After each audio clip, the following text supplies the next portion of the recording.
We've recently tested the Audi RS6 estate and proved that it's very nearly as fast as a Nissan GT-R. Now we're meeting another new RS car, although one that's very closely related. It's the RS7. Audi's not going to do an RS6 saloon of this generation, so this four-door coupe is the closest thing that we will get. Now the two cars share the same powertrain, twin turbocharged 4-litre V8 with 560 horsepower, four-wheel drive and an 8-speed gearbox. Now that's exactly the same engine that Bentley has just fitted to the Continental, although in the Audi it's got slightly more power. But the big question for the RS7 is whether it can prove itself as being anything other than the RS6's more stylish but less practical sister. At £83,500, the RS7 certainly isn't cheap.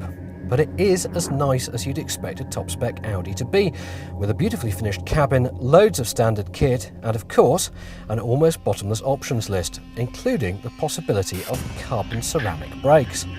Get too frisky when you're ordering it, and you could easily spend over £100,000.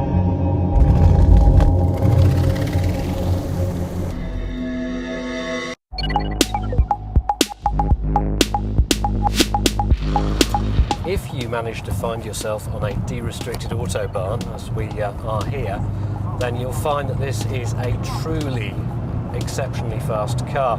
The standard one, like most German cars, has a 155 mph speed limiter, but if that's not enough for you, Audi will sell you an upgraded limiter to 189 miles an hour.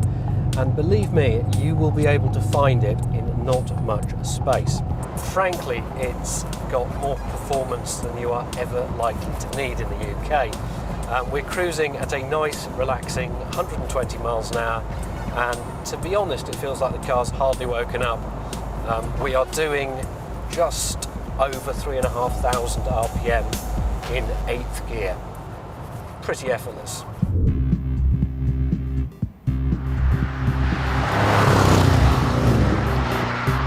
But if you happen to find yourself on a winding country road, as we are now, then you'll discover a very different RS7, and one that I have to say isn't quite as impressive. With all Audi's RS models, there are of course good ones and bad ones. The good ones tend to be very, very good, and the bad ones tend to just be disappointing.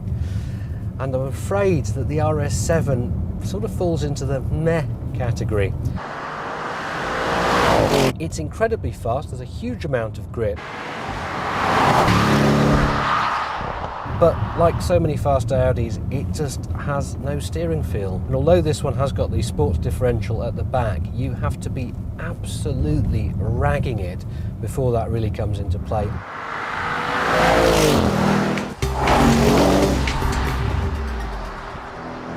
Of course, there are lots of good points as well. The engine is mighty, whether you are trickling along looking for overtaking performance or going flat out, it's always there. There's no lag on it at all, and the gearbox works really well as even when it's left in its automatic mode. You'll very rarely find that it's short of ideas.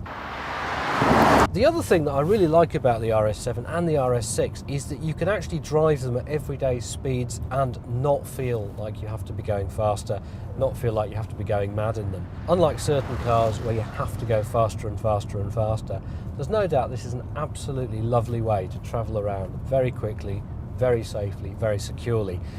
But it's hard not to feel that it's a slightly wasted opportunity in terms of creating a proper driver's car.